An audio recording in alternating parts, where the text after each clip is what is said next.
Bakuran. Bismillahirrahmanirrahim. Alhamdulillahi Rabbil Alamin. Wassalatu wassalamu ala asyrafil anbiya'i wal mursalin. Nabiyina Muhammadin wa ala alihi wa sahbihi ajma'in. Assalamualaikum warahmatullahi wabarakatuh.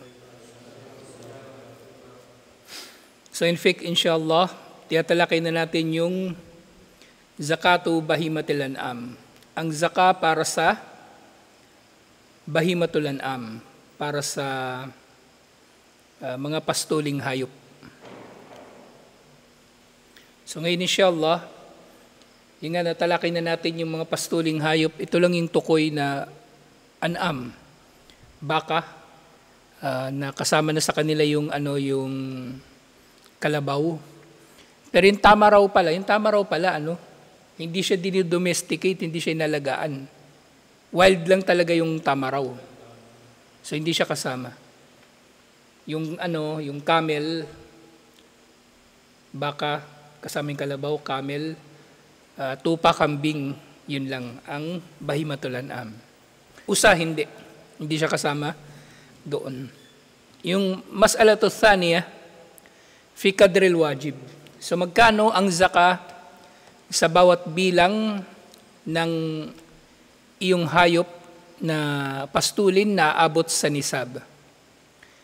Wa miqdaru zakatil wajiba, at ang miqdar na magiging obligado na ang zaka sa bawat isa sa mga uri ng mga hayop na pastulin na sinisingil ng zaka. Fil khamsi minal ibili syatun jada'a. Sa 5 camel daw, ang zaka nito ay isang tupa. Isang tupa. At ito raw yung jada'a na tinutukoy dito sa giros sin. Wahuwa minal ganami matamma lahu sanatun wa dakhala fi thaniya. So ang zaka ng 5 kamelyo, tupa o kambing na mahigit 1 year old pero hindi hihigit sa 2 years old. So nasa pagitan nung dalawa. Yan yung tinutukoy na jada. At sa lahat ng bahimatul an'am, dito lang sa camel maaring mangyari na ang zaka niya ay hindi niya katulad. Iba. Kasi ang zaka ng tupa rin o kambing. Pero yung camel, ang zaka niya sa 5 ay isang tupa. Pero sa bawat 5 na camel, isang tupa o isang kambing. So ibig sabihin, pag 10, 2. Pag 15, 3. Pag 20, 4. Pag 25, 5. So ganun siya. So ito daw ay jada'a minad da'ni aw thaniya. Ito na yung kahulugan nga nung nabanggit. Wafil asyara syatan. Kung 10, so 2 tupa. Wafi kamsi wa ashrin ila kamsi wa thalathin bintu makhad minal ibil. Kung ito ay aabot sa 25 hanggang 35, so dito na siya magkakaroon ng kamelyo talaga na zaka. At bintu makhad, kumbaga specific na uri ng camel yung kanyang ibabayad na zaka. So babaeng camel ito na makhad. Yung makhad, yung ang edad niya, tingnan natin dito. So sinabi dito ni Sheikh, ito raw ay 1 taong gulang na nagsisimula sa 2 taon. Kumbaga, in between 1 taon at 2 taon. Wasumiyat bidalika li'annal galib anna ummaha kad hamalat. So tinatawag ito na makhad dahil yung nanay nito ay nabuntis na sa 2 beses. At yun di sinasabi makhad, kasing kapatid nito na babae nung nanay niya, nagsisimula na ring magbuntis. Fahiya makhidun ay hamilun. Say makid, ang ibig sabihin nito ay hamil, buntis. Fa illam yajidha ajza ibnu labun dhakar. At kung wala nung makad, babae yung makad, di ba? Pag walang babae na nasa ganitong edad na mga 2 taon, di ba nabanggit din naman nung nakaraan yung zaka ng para sa sa 30 na camel, kasing edad lang din nung zaka para doon sa 30 na baka. So ito ay isang isang baka o isang camel na 2 taon. Yun nga, kung walang makad, pwedeng ibnu labun. Yung ibnu labun, ito yung lalaki na halos kasing edad nung makad. Ibnu labun dhakarun wa huwa ma tamma sanatani wa dakala fi thalitha. Mas matanda lang ito ng konti kasi maaring papasok na siya hanggang sa 3 taon. Yung ibnu labun. وسمي بذلك لأن أمه ودعت الحمل الثاني في الغالب فهي ذات لبن. So yung kanina, yung makad, yung nanay niya, nabuntis na ng 2 beses. Pero dito, yung ibnu labun, yung nanay niya, nanganak na ng 2 beses. Ipinanganak siya at ipinanganak na rin yung kapatid niya. So tinawag siyang labun kasi kumbaga sa mga panahon na ito, na siya ibabayad bilang zaka, o sa edad niya na ito, ang nanay niya sa kasalukuyan ay meron pang laban, meron pang gatas.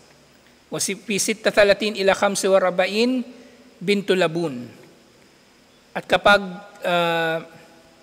36 hanggang 45 ay bintu labun naman. So kanina, ibnu labun, ngayon bintu labun, ibig sabihin mas matandang babae na ang kanyang zaka. Kumbaga, parami ng parami ay patanda ng patanda. Yung camel din kung lalampas na ito doon sa 30 na camel. Kung lalampas na ito doon sa 30 na camel. Kasi di ba sa kada 5, kapag hindi pa umaabot ng 30, ang zaka niya ay 2 pa. Pero pag 30 pataas, ang zaka na niya ay camel na. Pero patanda ng patanda habang tumatagal. Kaya mas mainam sa bawat sitwasyon ng tao ay magtatanong siya dun sa eksperto sa zaka para matiyak niya ang kanyang ibabayad na zaka, inshallah. So itong pinag-aaralan natin para lang meron tayong idea sa zaka, inshallah. So dito, wa fi 46 ila 60 hikka. Kung 46 hanggang 60 naman yung tinatawag na hikka, wa hiya ma tamma laha 3 sinin. So ito, babaeng camel din, pero 3 taon na mahigit. Wadakalat fir rabi'ah. Ang mag-4 na taon na siya. Wasumiyat bidalika li'annaha istahakkat an yatrukuhal fahal. Tinawag itong hikka kasi ito na yung yung kumbaga matured na talaga na babaeng camel. As in, pwede na siyang magbuntis. Kumbaga, pag kinasta siya kumbaga ng camel, hindi statutory rape, hindi mo mamatay, mabubuntis, inshallah. Wakila li'annaha istahakkat ar-rukub wa tahmil. So ganyan din tinawag din itong hikka, kasi pwede na itong sakyan, malaki na kasi mag-4 na taon na, at pwede na itong kargahan ng gamit. Wa fi 61 ila 75 jada'a, wa hiya ma tamma laha 4 sinin. At kapag umabot naman ng 61 hanggang 75, so muli ang nito ay jad'a na kamelyo. Jad'a na kamelyo, at ito ay yung yung camel, kumbaga wadakalat fil kamisa, magli5 taon na camel. So yung jad'a na camel, di mo kanina jad'a na na kambing, pero ito jad'a din na camel, ibig sabihin babae. Wahiya matamma laha 4 sinin wadakalat fil kamisa, magli5 taon na. Wasumiyat bidalika li'annaha jada'at mukaddama asnaniha ay askatathu wa fi 76 ila 90 binta labun. So tinawag itong yung camel na ito, tinawag siyang Jada'a kasi natanggal na yung ngipin niya na yung ngipin niya ng pagkabata. Katulad din doon sa Jada'a na tinukoy kanina sa kambing. At kung ito naman ay abot ng 90 hanggang 100 o 91 hanggang 100, ang zakat nito ay 2 hekka na. So merong mga kumbaga may mga bracket kung ilan ang zaka para sa camel. So nakakalito. Kumbaga, so kailangan merong listahan. So nga balikan natin. So kung 5 hanggang 9, isang kambing o isang tupa. 10 to 14, kumbaga, 2. Kung 15 to 19, 3. Kung 20 to 24, 4 na kambing.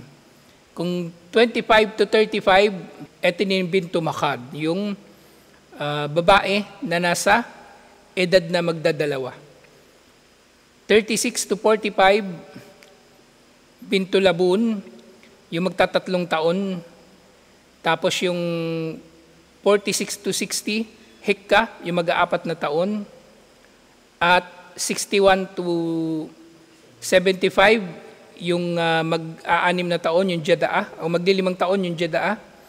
At 76 to 90, 2 bintu labun. At kung 91 to 120 pala, hindi 100, 91 to 120, 2 hekka. So merong bracket. At syempre, i-consider natin yung mga natalakay natin nung nakaraan. Na kung ang camel ay kumbaga ginagamit sa pangkarga o pinapaupahan, hindi ito kasama sa sisingilin ng zaka. Ang sisingilin lang ng zaka yung camel talaga na either inalagaan mo para gawing karne, kakatayin, o inalagaan mo para kuhanan ng gatas. Yun lang. Pero kung ito ay nagdadala ng karga, wala itong zaka. So katulad din dun sa baka. So lampasan na natin iba pang detalye doon sa camel. Sa dinaan na lang natin ito. Kadral wajib fil bakar. So ito mas applicable ito sa atin. Wala namang camel dito. Pero malay mo, si Manong, camel naman yung alagaan. Abot sa ganito. So yung wajib naman sa baka, yajibu fi 30 bakara ila 39 tabi wa huwa ma tamma lahu sana. So kapag umabot daw ng 30 hanggang 39 ay tabi. Yung tabi baka din na 1 taon ang edad. Summiya bidhalika li'annahu yattabi ummaha.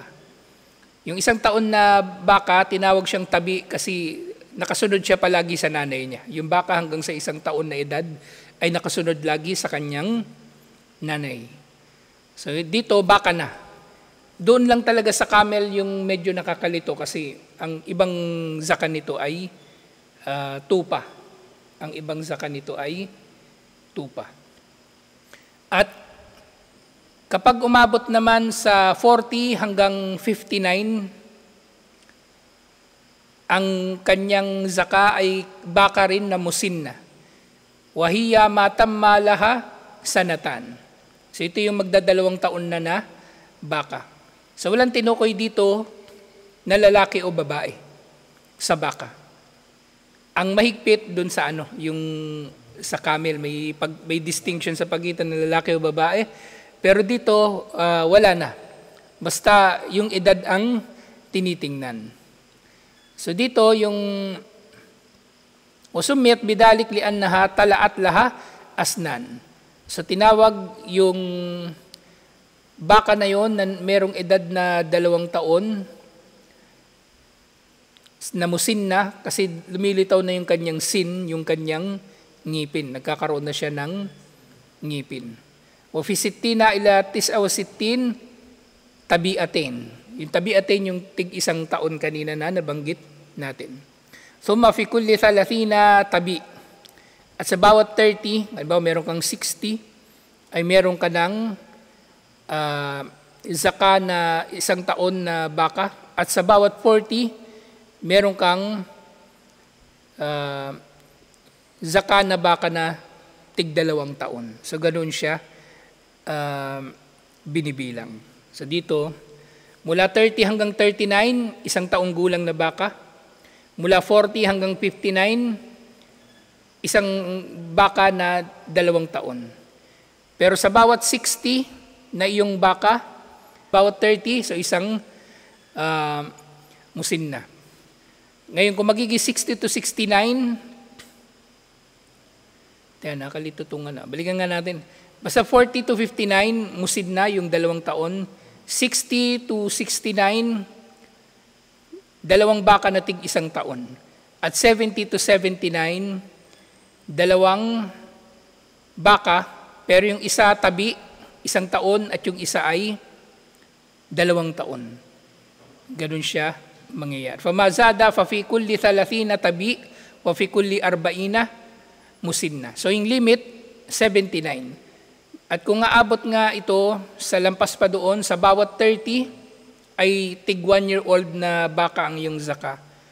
At sa bawat 40 ay tig 2-year-old na baka ang iyong zaka.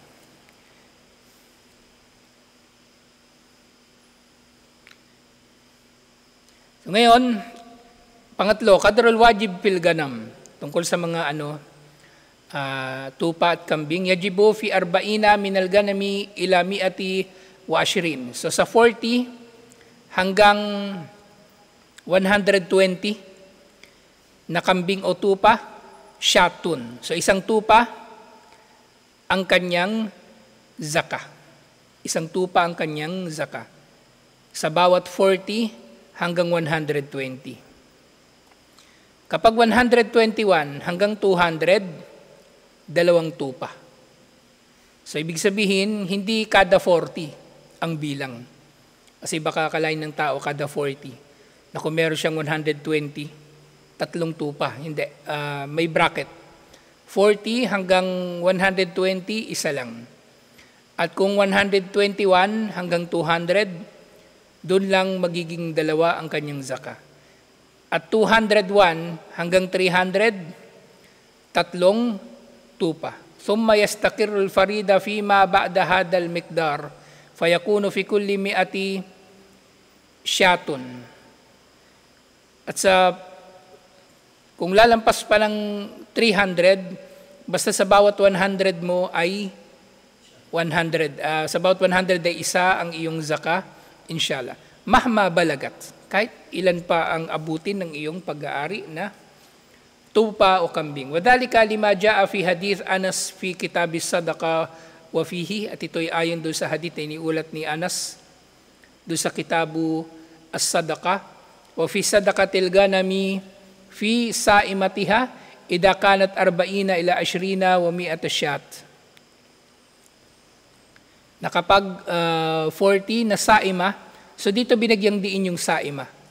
Nang sisingilin lang na zaka sa mga bahimatul an'am, yung saima.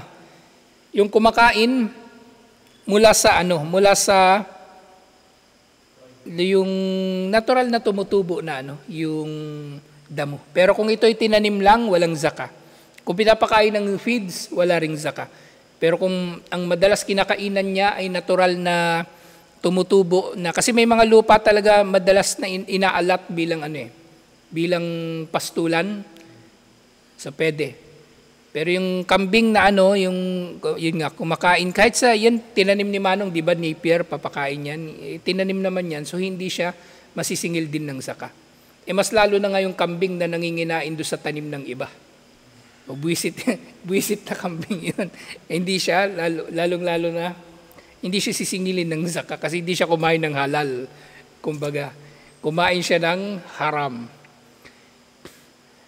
Yung nga, idakanat 40 ila 20 wa 100 syat. So ganun din nababanggit doon sa hadith. Basta 40 to 120, isa. Faida zadat ala 120 ila 200 syatan. So 121 hanggang 200, dalawa. Wa idha zadat mi'atain ila 300 fa fiha thalatha. Kung 201 to 300, tatlo. At sa bawat succeeding na dami, tigwa 100 na tupa. Halimbawa 1,000 yung tupa mo, 10 ang zaka. Alhamdulillah. 10 ang zaka. Sa pangatlo, al-mas'alatu thalitha, fi sifatil wajib. Wazinul Islam bi tashri'ihi al-adil bayna salihi lil fuqara'i wal agniya. Fanadaba ila akhdil fakir huquqahu kamila gaira mankusa. Wanadaba ila mura'ati huquqil agniya fi amwalihim. Walidhalika haddad al-wajib fi zakati bi an yakuna min wastil mal. So dito makikita natin yung hikmah sa pagsasabatas na ito, alhamdulillah, tungkol sa katangian ng pagiging wajib ng mga zaka na ito. Ng Islam, kumbaga binabalanse nito yung mga batas nito na ito ay magiging makatarungan pareho sa may hirap at sa mga mayayaman. Kung hindi ito kumbaga kumikiling lang sa may hirap at hindi rin ito kumikiling lang sa mayayaman. Kumbaga parehong makikinabang dito ang mayaman at mahirap, alhamdulillah, na walang maaapi sa kanila. Na dahil dito ay tukoy ang mga obligado na bayaran ng zaka. At actually, kung makikita nga natin doon sa hikmah nung kung bakit walang zaka yung pinapakain ng feeds o pinapakain sa hindi natural na tumutubong damo. At hindi sa pananim, di ba? Yung pananim na dinidiligan sa pamagitan ng patubig na ginagastusan mo, mas mababa ang zaka. Yun ay pagpapatibay din na, alhamdulillah, ang zaka ay isinabatas ni Allah na ito ay hindi pahirap sa mga tao. Hindi ito katulad ng ikapo. Kahit ano pang kalagayan mo, sisingilin ka ng pastor. Hindi ko nga alam paano ba ginagawa ng pastor yun eh. Yung imbestigahan niya yung trabaho mo, magkano sweldo mo, para malaman niya kung kulang yung meron siyang mga espiya na malalaman niya kung kulang ang ipinadala mo. So hindi ganon sa Islam, alhamdulillah. So yung zaka ay wastal mal. Ito ay zaka na kumbaga yung makatarungan lang na sinisingil sa tao. La min khiyarihi wala min syararihi. So ito ay kumbaga yaman na makatarungan ng nasingilin, hindi yaman na masyadong malaki ang sinisingil o hindi naman yaman din na masyadong kaunti ang sinisingil. Wajibu alas sa'i mura'atis sin al-wajibah idalam yujzi akalla minha. So marapat para sa sino man na magbabayad ng zaka, natiyakin niya kung magkano talaga yung kanyang yaman na sisingilin ng zaka.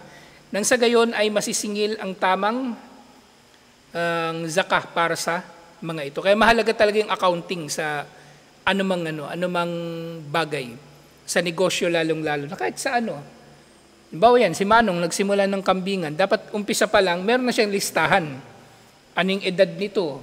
Di ba, may mga pangalan naman yung mga kambing niya, di ba? O si Chanda, anong edad? Si Abu, anong edad? Yung anak nila, kailan pinanganak? Para nababantayan niya yung edad ng mga ito, inshallah. Kailan dumating at mula doon, syempre, malalaman niya rin kung kailan ang whole. Ang whole, kailan naabot ng 1 taon yung kanyang mga kambing na umabot siya sa nisab at hindi siya nabawasan mula doon sa nisab. O kung meron bang namatay, o halimbawa, 40 yung kambing niya ngayon. Tapos sa sunod na taon, about January 2024, 40 yung kambing. December 30, magbabayad siya sana ng zaka ng January 2025, di ba? December 30, namatay yung isa. Di 39 na lang, so wala nang zaka. So dapat yung ganun ay nababantayan din. Kaya mahalaga yung importante yung accounting. Parang dyan sa tindahan ni ating, hindi basta-basta yung dyan, yung pamamahala dyan. Napupuyat nga kami dyan kaka-accounting eh. Dapat binabantayan yun ng tao, yung kanyang yaman, na hindi siya madadaya at hindi rin siya nandadaya, lalong-lalo na sa zaka at sa pangkalahatan ng karapatan ng mga tao. Dahil dito nga, kapag hindi naging tama yung iyong pagko-compute ng zakah, na maaring konti yung ibibigay mo at magdudulot ito ng makakapinsala, makakaapekto sa mahirap na pagbibigyan mo ng zakah.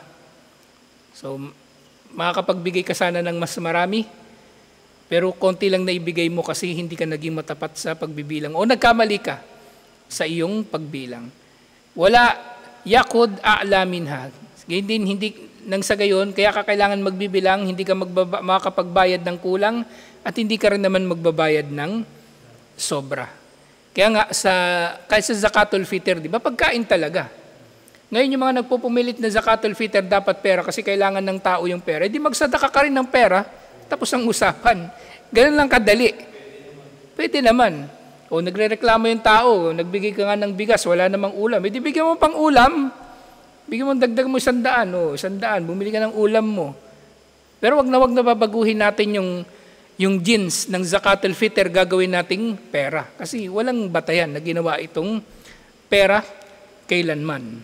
Ito ay pagkain talaga na ibinayad ng mga sahaba radiyallahu anhum. Singa, li'annahu ijhafu bil agniya. So kapag kulang yung bayad mo na zakah, di maapektuhan yung mahirap. At kapag sobra naman, maapektuhan din naman yung nagbabayad kasi sobra yung kanyang ibinayad na zakah. Alhamdulillah. So ito yung yung tungkol dito. Wala yakhudul marid, Wala yakhudul maridata, wal mu'iba, wal kabira, al harama. So ito naman, tungkol din naman sa mga ibabayad mo na hayop sa zakah, huwag ka rin naman magbabayad ng hayop na may sakit o kaya yung may kapintasan o matanda na porke hindi napapakinabangan, yun ang ibabayad mo na zakah. Meron kang tupa naghihingalo, yun ang ibabayad mong zakah. Hindi pwede. Li'annaha la tanfa'ul fakir. Paano yung pagbayad mo, humihinga pa. Pagdating doon sa mahirap, patay na. Anong silbi nun? O kaya, yung pagbibigyan mo, ang inaasahan niya, magagamit pa niya yung kambing, magagatasan niya, kumbaga. Pagdating doon, lulugo-lugo pala yung binibigay mong kambing. Di ba? Wabil mukabili, la yakhudul ukula. Wahiya as-samina al-mu'idda lil-akil. So dapat yung ibibigay mo, hindi mo rin naman gagawin na na yung ibibigay mo, yun namang yung masyadong mahalaga rin naman para sa iyo. Halimbawa, nag-iisa lang yung barako mo, yung pa ibibigay mo, hindi rin naman. Kasi mapipinsala ka rin Kumbaga katamtaman lang sa mga ito, inshallah. Wala ruba, wahiya, allati, turabbi, waladuha. So wag mo rin ibibigay yung nanay. Halimbawa, yung nanay, ibibigay mo pambayad ng zakat, may mga anak pa yung dumidede sa kanya, hindi rin pwede. Kumbaga, ang ibibigay mo, hindi nakakapinsala sa pagbibigyan mo at hindi rin makakapinsala sa iyo. Walal makad, wahiya alhamilu. At hindi ka rin naman magbibigay ng zakah ng hayop na buntis.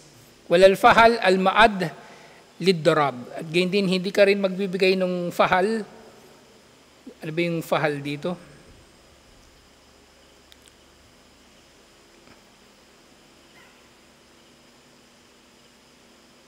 Yung fahal pala yung barako. Yun nga, kung yung barako mo, nag-iisa lang yun, o yun na yung pinakamahalaga mong barako, so huwag mo rin naman siyang ibibigay. Ibigay mo lang yung katamtaman, inshallah. Kumbaga, pinakamaganda doon sa mga katamtaman mo na may bibigay. Kasi dito, di ba, may marami naman barako, di ba? May mas malaki pa nga kay Abu Pogi lang si Abu, artistahin yung hindi siya mukhang dugyot. Yun lang. Yung advantage niya. Wala harzatul mal.